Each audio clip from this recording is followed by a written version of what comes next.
Hay momentos en la vida en los que sientes que ya nada puede cambiar. Momentos en los que miras tu pasado y ves solamente errores. En los que observas tu presente y encuentras solo dolor. En los que imaginas tu futuro y no logras ver esperanza.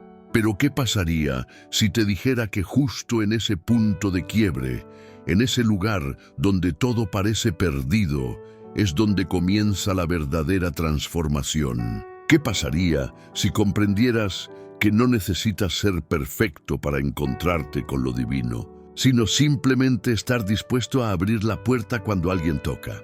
Hola, soy Benjamín y hoy quiero compartir contigo una reflexión profunda sobre uno de los capítulos más revolucionarios del Evangelio, Mateo, capítulo 9. Un capítulo que nos revela algo extraordinario sobre la naturaleza de la gracia, sobre cómo Dios ve a aquellos que el mundo ha descartado y sobre el poder transformador de un encuentro genuino con lo sagrado. Este no es un tema más para estudiar académicamente. Es una invitación a repensar completamente tu relación con la fe, con tu propia historia y con las posibilidades que aún esperan delante de ti. En Mateo 9 encontramos una secuencia de encuentros que desafían toda lógica religiosa de la época. El capítulo comienza con la historia de un paralítico que es traído ante Jesús por sus amigos. Imagina la escena. Un hombre que durante años no ha podido moverse por sí mismo, cuya vida ha estado marcada por la dependencia total, es cargado en una camilla a través de las calles polvorientas de Capernaum. Sus amigos tienen una fe que él quizás ya no puede sostener. Y cuando finalmente llegan ante Jesús, lo que sucede es inesperado. Antes de sanar el cuerpo, Jesús pronuncia palabras que escandalizan a los maestros religiosos presentes. Ten ánimo, hijo, tus pecados te son perdonados. No era lo que nadie esperaba escuchar. El hombre necesitaba sanar físicamente, pero Jesús identificó una necesidad más profunda, la sanación del alma, la liberación de la culpa que puede paralizar a una persona más profundamente que cualquier condición física. Los escribas que observaban la escena se indignaron inmediatamente. ¿Quién puede perdonar pecados sino solo Dios?, pensaron entre ellos. Y tenían razón en su teología, pero estaban completamente ciegos ante la revelación que tenían frente a sus ojos. Jesús, conociendo sus pensamientos, les responde con una pregunta penetrante. ¿Qué es más fácil, decir tus pecados te son perdonados o decir levántate y anda? Y entonces, para demostrar que tiene autoridad en la tierra para perdonar pecados, le dice al paralítico que se levante, tome su camilla y se vaya a su casa. Y el hombre lo hace. Después de años de inmovilidad, se levanta y camina. La multitud queda asombrada y glorifica a Dios que había dado tal autoridad a los hombres. Pero el capítulo no termina ahí. Inmediatamente después, Jesús ve a un hombre llamado Mateo, un recaudador de impuestos, sentado en su lugar de trabajo. Los recaudadores de impuestos eran considerados traidores en la sociedad judía, colaboradores del Imperio Romano, extorsionadores que se enriquecían a costa de su propio pueblo. Mateo era un paria social, alguien con quien las personas religiosas jamás se relacionarían. Y sin embargo, Jesús se acerca a él y le dice simplemente, sígueme. Y Mateo, dejando todo atrás, se levanta y lo sigue. Más tarde, Jesús está sentado en casa de Mateo, compartiendo la mesa con muchos otros recaudadores de impuestos y pecadores. Los fariseos, escandalizados nuevamente, preguntan a los discípulos por qué su maestro come con publicanos y pecadores. La respuesta de Jesús es una de las declaraciones más hermosas y radicales de todo el Evangelio. Los sanos no tienen necesidad de médicos, sino los enfermos. No he venido a llamar a justos, sino a pecadores al arrepentimiento. Ahora bien, detente un momento y piensa en lo revolucionario de estas palabras. En una sociedad donde la religión se había convertido en un sistema de exclusión, donde la santidad se medía por cuánto te alejabas de los impuros, Jesús está diciendo exactamente lo contrario. Él no vino para los que ya tienen todo resuelto, para los que se consideran justos y perfectos. Vino precisamente para los quebrantados, para los que han fallado, para los que cargan con vergüenza y culpa. Vino para aquellos que el sistema religioso había descartado como irrecuperables. Y quiero que entiendas algo crucial aquí. Este mensaje no es solamente para aquella época.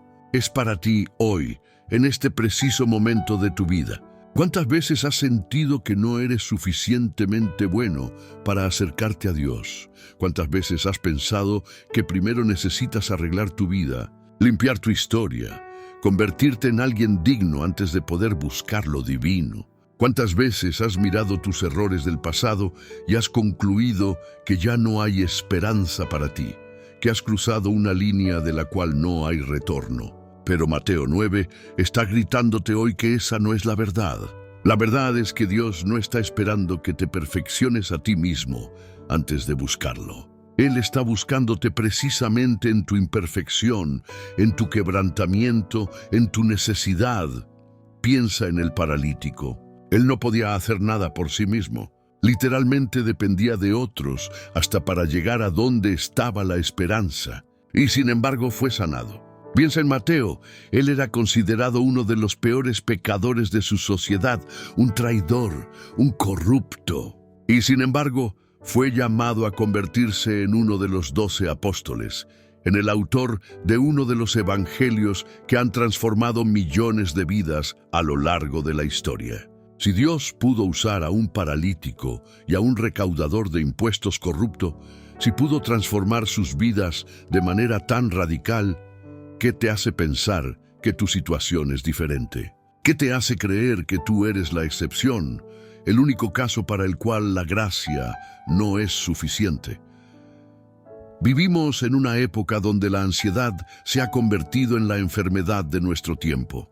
Millones de personas despiertan cada día con un peso en el pecho, con la sensación de que algo no está bien, de que no son suficientes, de que están fallando en algún área fundamental de sus vidas. Vivimos en una cultura de perfeccionismo implacable, donde las redes sociales nos muestran versiones editadas y filtradas de la vida de otros, haciéndonos sentir que todos los demás tienen todo resuelto, mientras nosotros apenas logramos mantener las piezas juntas. La soledad es epidémica. Las personas están más conectadas tecnológicamente que nunca, pero más aisladas emocionalmente. Y en medio de todo esto, muchos han llegado a la conclusión de que la religión, la fe, no es para ellos, porque sienten que la religión demanda perfección, demanda que tengas tu vida en orden, que seas moralmente impecable antes de poder presentarte. Pero eso no es lo que Jesús enseñó, eso no es lo que vemos en Mateo 9. Lo que vemos es a alguien que deliberadamente busca a los quebrantados, a los descartados, a los que se sienten perdidos sin remedio. Y no solo los busca, sino que se sienta a comer con ellos, comparte su mesa, su intimidad, su vida. En la cultura de esa época, compartir una comida no era un acto casual. Era un símbolo de aceptación profunda, de comunión, de que considerabas a esa persona digna de tu compañía. Cuando Jesús comió con los recaudadores de impuestos y pecadores, estaba haciendo una declaración radical. Estaba diciendo que ellos eran dignos, no porque hubieran cambiado primero, sino porque Él los veía con ojos diferentes a como el mundo los veía. Y aquí es donde quiero llevarte más profundo en esta reflexión. Porque es fácil leer estas historias como eventos que sucedieron hace 2000 años a personas que no conocemos. Pero estas historias son arquetipos, son espejos en los que podemos ver reflejadas nuestras propias vidas. Déjame contarte una historia que ilustra este principio de una manera que quizás nunca has considerado. Hubo una vez un hombre llamado David, no el rey bíblico, sino un hombre común de nuestros tiempos. David creció en un hogar religioso, donde ir a la iglesia cada domingo era tan rutinario como desayunar. Aprendió desde niño todas las historias bíblicas, memorizó versículos, cantó los himnos, pero también aprendió algo más sutil, algo que nunca se predicaba abiertamente, pero que se comunicaba en 1000 pequeñas formas. Aprendió que para ser aceptado, para ser considerado un buen cristiano, tenías que mantener una imagen impecable. Los buenos cristianos no luchaban con dudas. Los buenos cristianos no fallaban moralmente. Los buenos cristianos tenían sus vidas perfectamente ordenadas. Y durante sus años de adolescencia y juventud temprana, David hizo todo lo posible por mantener esa imagen. Pero por dentro, estaba librando batallas que nadie conocía. Luchaba con pensamientos que lo avergonzaban, con tentaciones que le parecían imperdonables, con dudas sobre su fe que le aterrorizaba expresar. La distancia entre la persona que proyectaba ser y la persona que realmente era se fue haciendo cada vez más grande hasta que se convirtió en un abismo. Y un día ese abismo se hizo visible. Cometió un error, uno que no pudo esconder, uno que destruyó la imagen perfecta que había construido tan cuidadosamente durante años. La reacción de su comunidad religiosa fue devastadora. No hubo gracia. No hubo misericordia. Hubo juicio, hubo rechazo, hubo susurros y miradas que lo hacían sentir como un leproso social. Las mismas personas que habían alabado su ejemplo cuando todo parecía perfecto, ahora lo trataban como si fuera contagioso, como si su falla pudiera contaminarlas si se acercaban demasiado. Y David, destrozado, llegó a una conclusión. Si esto es lo que significa ser cristiano, si la fe es solo un club de personas que pretenden ser perfectas y castigan a los que fallan, entonces no quiero tener nada que ver con esto. Y se alejó. Durante años se alejó completamente de todo lo que tuviera que ver con Dios, con la iglesia, con la fe.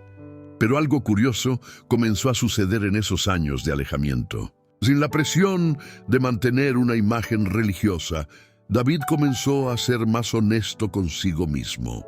Comenzó a enfrentar sus propias sombras, sus propias debilidades, sin la necesidad de negarlas o esconderlas. Y en ese proceso doloroso pero real, algo dentro de él comenzó a anhelar algo que no podía nombrar. No anhelaba regresar a la religión institucional que lo había rechazado, pero anhelaba algo más profundo, algo que sentía que había perdido o quizás nunca había tenido realmente. Anhelaba una conexión genuina con lo divino, no basada en su capacidad de parecer perfecto, sino en su humanidad real y quebrantada. Y entonces, en el momento menos esperado, tuvo un encuentro. No fue en una iglesia, no fue a través de un predicador elocuente. Fue una noche en la que, en la profundidad de su soledad y su dolor, simplemente habló en voz alta a un Dios que no estaba seguro de que estuviera escuchando. Y en ese momento de honestidad brutal, sin pretensiones, sin intentar sonar religioso o correcto, simplemente derramando su corazón roto, algo cambió. No hubo luces celestiales, no hubo voces audibles, pero hubo una presencia, una paz que no podía explicar, una sensación profunda de ser visto y aceptado exactamente como era, con todas sus fallas y todas sus heridas. David comenzó a leer los evangelios otra vez, pero esta vez con ojos diferentes. Y cuando llegó a Mateo 9, algo hizo clic en su interior. Se vio a sí mismo en ese paralítico que no podía llegar a Jesús por sus propios medios. Se vio en Mateo el recaudador de impuestos, el paria social que nunca esperó ser llamado. Y comprendió algo que cambió su vida para siempre. Comprendió que Jesús no vino a llamar a personas que tienen todo resuelto. Vino a llamar a los que están quebrantados, a los que han fallado, a los que se sienten indignos. Y más que eso, comprendió que el verdadero evangelio no es sobre tu capacidad de ser perfecto. Es sobre la capacidad de Dios de transformar lo roto en algo hermoso, de usar lo descartado para crear algo extraordinario. La historia de David es importante porque representa algo que muchos de nosotros experimentamos. Tal vez tú no has tenido exactamente la misma historia, pero quizás has sentido esa misma distancia entre quién se supone que debes ser y quién realmente eres. Quizás has experimentado ese mismo juicio religioso que te hizo sentir que no eres suficiente. Quizás has llegado a la misma conclusión de que la fe no es para ti porque has fallado demasiadas veces. Pero lo que David descubrió y lo que Mateo 9 nos revela con tanta claridad es que esa conclusión está basada en una mentira. La mentira es que debes ser perfecto para acercarte a Dios. La verdad es que Dios se acerca precisamente a los imperfectos. Mira, hay una razón por la cual Jesús constantemente estaba en conflicto con los líderes religiosos de su tiempo. No era porque ellos fueran demasiado santos. Era porque habían convertido la fe en un sistema de exclusión, en un club de élite donde solo los aparentemente perfectos eran bienvenidos. Habían tomado lo que se suponía era un camino de conexión con Dios y lo habían transformado en una carga imposible de llevar, en una lista interminable de reglas que nadie podía cumplir perfectamente. Y lo peor de todo, habían comenzado a usar esas reglas no para acercarse a Dios, sino para sentirse superiores a otros, para juzgar y condenar a los que consideraban menos santos que ellos. Pero Jesús vino a destruir ese sistema. Cada vez que tocaba a un leproso, que la ley consideraba intocable, estaba haciendo una declaración. Cada vez que comía con pecadores, que la religión consideraba contaminantes, estaba revelando el corazón real de Dios. Y en Mateo 9, cuando dice que no vino a llamar a justos, sino a pecadores, está dejando absolutamente claro que el reino de Dios no es para los que se creen perfectos, sino para los que reconocen su necesidad. Ahora bien, es importante que entiendas esto correctamente. Jesús no está celebrando el pecado, no está diciendo que no importa cómo vivas, que puedes hacer lo que quieras sin consecuencias. Lo que está diciendo es algo mucho más profundo y poderoso. Está diciendo que el cambio real, la transformación genuina, no comienza con tu esfuerzo de ser mejor. Comienza con un encuentro con la gracia, con la experiencia de ser amado y aceptado cuando no lo mereces. Y es ese encuentro con la gracia lo que produce el cambio real en una persona. Piénsalo de esta manera. Cuando Jesús le dijo a Mateo, sígueme, Mateo no había cambiado todavía. Seguía siendo un recaudador de impuestos corrupto. Jesús no esperó a que Mateo se arrepintiera primero, a que devolviera todo el dinero que había robado, a que se convirtiera en un ciudadano modelo antes de llamarlo. Lo llamó en medio de su pecado, en medio de su vida rota.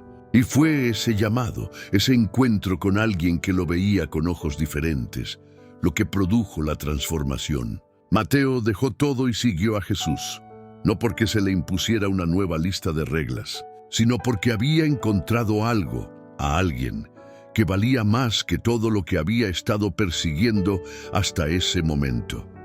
Esto es radicalmente diferente a cómo la mayoría de nosotros entendemos el cambio personal. Pensamos que primero debemos cambiar y luego Dios nos aceptará, pero el Evangelio dice exactamente lo contrario. Dios te acepta primero, tal como eres, con todas tus fallas y pecados. Y es esa aceptación, esa gracia inmerecida, la que te da el poder y el deseo de cambiar. No cambias para ser amado, cambias porque eres amado. Y aquí hay algo más en Mateo 9 que no podemos pasar por alto. Después de las historias del paralítico y de Mateo, el capítulo continúa con más encuentros de sanación. Una mujer que había sufrido de flujo de sangre durante 12 años toca el borde del manto de Jesús y es sanada. 2 ciegos claman por misericordia y reciben su vista. Un mudo endemoniado es liberado y comienza a hablar. Cada una de estas historias tiene algo en común. Son personas que la sociedad había marginado, que habían perdido la esperanza, que habían agotado todas las opciones humanas. Y sin embargo, cuando encuentran a Jesús, sus vidas son completamente transformadas. La mujer con flujo de sangre había gastado todo su dinero en médicos que no pudieron ayudarla. Más que eso, su condición la hacía ritualmente impura, lo que significaba que estaba excluida de la vida religiosa y social de su comunidad. Imagina vivir 12 años en ese estado, 12 años sintiéndote sucia, rechazada, sin esperanza. Pero ella había oído hablar de Jesús y en su desesperación pensó: si tan solo pudiera tocar su manto, seré salva. Y así lo hizo, abriéndose paso entre la multitud, arriesgándose a ser reprendida públicamente por tocar a alguien siendo impura, y en el momento en que tocó su manto fue sanada. Jesús se detuvo, la llamó y le dijo algo hermoso: «Hija, ten ánimo, tu fe te ha salvado». La llamó hija, le dio dignidad, le devolvió su humanidad. Los dos ciegos que clamaban: «Ten misericordia de nosotros, hijo de David», estaban reconociendo algo crucial. Estaban reconociendo su necesidad, su incapacidad de arreglar su situación por sí mismos. Y Jesús les pregunta algo que puede parecer obvio, pero que es profundamente importante. ¿Creéis que puedo hacer esto? Y cuando responden: «Sí, Señor», son sanados. La fe no es tener todas las respuestas. La fe no es nunca dudar. La fe es, en su esencia más simple, reconocer tu necesidad y creer que Dios puede suplirla.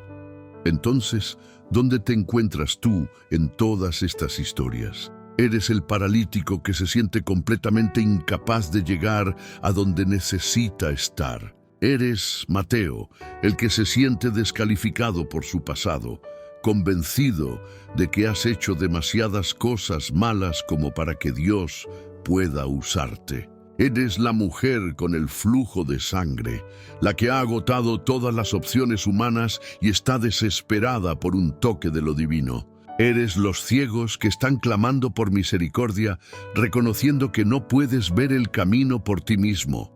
La belleza de Mateo 9 es que todas estas historias nos dicen lo mismo. No importa quién seas, no importa qué hayas hecho, no importa cuán rota esté tu vida, hay esperanza para ti. Pero esa esperanza no viene de tu capacidad de arreglarte a ti mismo. Viene de tu disposición a reconocer tu necesidad y a abrirte al toque transformador de la gracia. Y ahora quiero llevarte a un lugar de encuentro profundo con esta verdad. No solo intelectualmente, no solo como una idea bonita, sino como una realidad viva que puede cambiar tu vida hoy. Porque todo lo que hemos hablado no significa nada si se queda solamente en tu mente. Debe bajar a tu corazón, debe penetrar hasta las partes más profundas de tu ser, donde residen tus miedos, tus vergüenzas, tus heridas más dolorosas. Entonces quiero invitarte a que hagas una pausa en lo que sea que estés haciendo. Si es posible, cierra tus ojos, respira profundamente y por un momento deja de lado todas las defensas, todas las máscaras que normalmente usas para protegerte. Vamos a entrar juntos en un tiempo de oración profunda, pero no una oración de palabras vacías o frases religiosas memorizadas. Una oración de honestidad brutal, de apertura real, del tipo de oración que Dios está esperando escuchar de ti. Padre Celestial, Dios de infinita misericordia y amor, vengo ante ti en este momento tal como soy. No con pretensiones de perfección, no intentando impresionarte con mi santidad, sino simplemente como soy.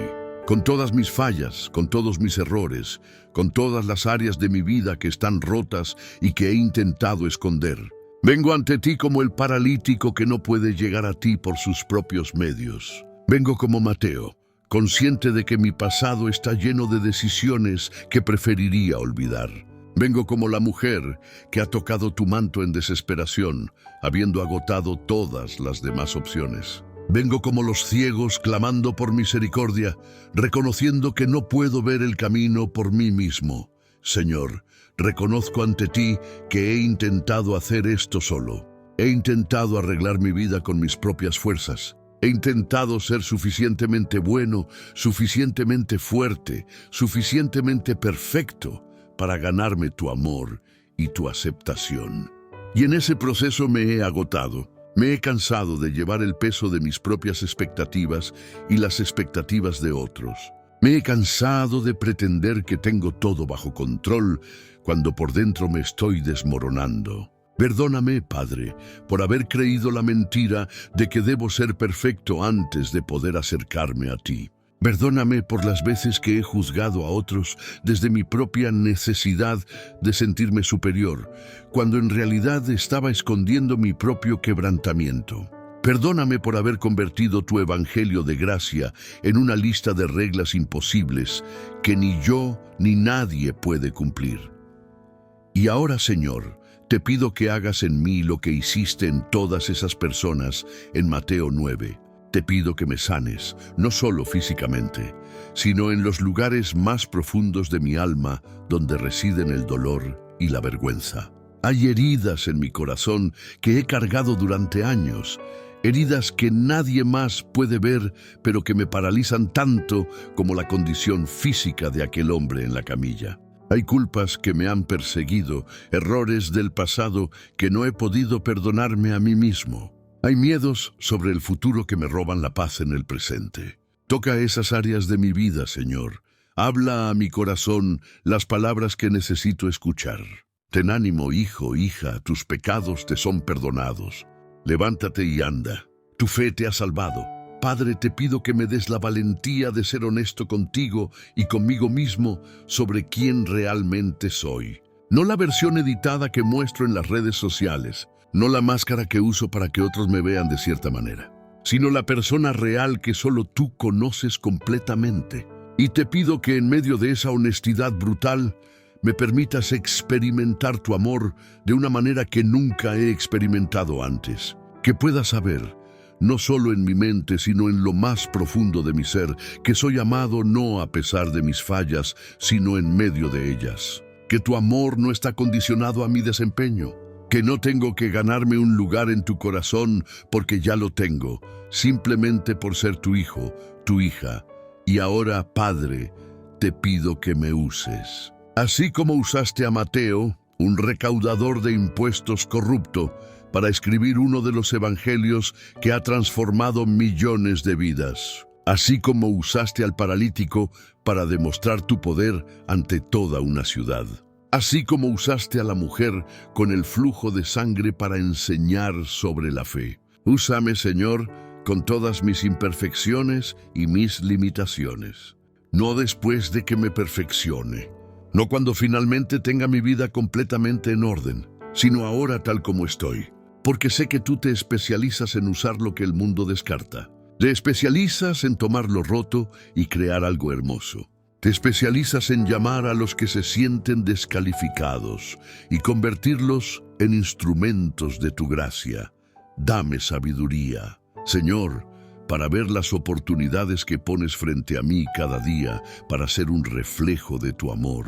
Dame ojos para ver a las personas como tú las ves, no juzgándolas por sus apariencias o sus errores, sino viendo su valor inherente como hijos e hijas tuyos. Dame el valor de sentarme a la mesa con los que otros rechazan, de extender gracia a los que otros condenan, de ser un recordatorio viviente de que tu amor no conoce límites ni condiciones. Y Padre, te doy gracias. Te doy gracias porque mientras yo todavía era pecador, mientras todavía estaba perdido en mi propio camino, tú me amaste. Te doy gracias porque no esperaste a que yo me arreglara a mí mismo antes de buscarme. Te doy gracias por cada momento difícil, por cada error, por cada fracaso, porque todos esos momentos me han traído a este lugar de humildad, donde finalmente puedo reconocer mi necesidad de ti. Te doy gracias porque tu gracia es suficiente para mí, porque tu poder se perfecciona en mi debilidad. Te doy gracias porque estás escribiendo una historia en mi vida que es mucho más grande y más hermosa de lo que yo podría escribir por mí mismo. Señor, que cuando termine esta oración y regrese a las actividades de mi día, no vuelva igual. Que algo haya cambiado en lo profundo de mi ser. Que lleve conmigo la certeza de tu amor, la paz de tu presencia, la esperanza de tu propósito. Y que en los momentos difíciles que vendrán, porque vendrán, pueda recordar esta verdad fundamental: que no estoy solo, que no soy un caso perdido, que mi historia no ha terminado, que lo mejor está por venir. En el nombre de Jesús, quien vino no a llamar a justos, sino a pecadores, quien come con los marginados, quien toca a los intocables, quien transforma vidas con un simple sígueme. Amén. Ahora, mientras terminamos este tiempo juntos, quiero que lleves contigo algo más que solo ideas o sentimientos inspiradores. Quiero que lleves contigo una nueva comprensión de quién eres y de quién es Dios. Eres amado, no porque lo merezcas, sino porque ese es el carácter de Dios. Eres valioso, no por lo que has logrado o por lo que puedes contribuir, sino simplemente por existir, por ser hijo o hija del Creador. Eres capaz de transformación, no porque tengas la fuerza en ti mismo, sino porque tienes acceso al poder que resucitó a Cristo de entre los muertos. Las personas en Mateo 9 no se sanaron porque fueran especiales o porque tuvieran algún mérito particular. Se sanaron porque se encontraron con Jesús y estuvieron dispuestas a abrirse a su toque transformador. Y tú tienes acceso a ese mismo poder hoy, no como algo abstracto o distante, sino como una realidad práctica y presente. El mismo Espíritu que habitó en Cristo habita en ti, si has abierto tu corazón a Él. Y ese Espíritu tiene el poder de sanar, de restaurar, de transformar, de dar vida nueva. Entonces sal de este momento con esperanza, con la esperanza de que tu mejor capítulo no está en el pasado, sino en el futuro. Con la esperanza de que Dios no ha terminado contigo, que de hecho apenas está comenzando. Con la esperanza de que las mismas áreas de tu vida que consideras tus mayores debilidades pueden convertirse en tus mayores fortalezas cuando las entregas a Él. Que la paz que sobrepasa todo entendimiento guarde tu corazón y tu mente. Que la gracia que te salvó continúe transformándote día a día. Que el amor que te buscó cuando estabas perdido continúe guiándote hacia tu destino. Y que puedas caminar en la libertad de saber que eres completamente conocido y completamente amado. No tienes que esconder más, no tienes que pretender más. Puedes ser real, puedes ser honesto, puedes ser humano. Y en esa humanidad auténtica encontrarás la presencia de un Dios que nunca te dejará ni te abandonará. Ve en paz, hijo amado, hija amada. Tu historia apenas comienza.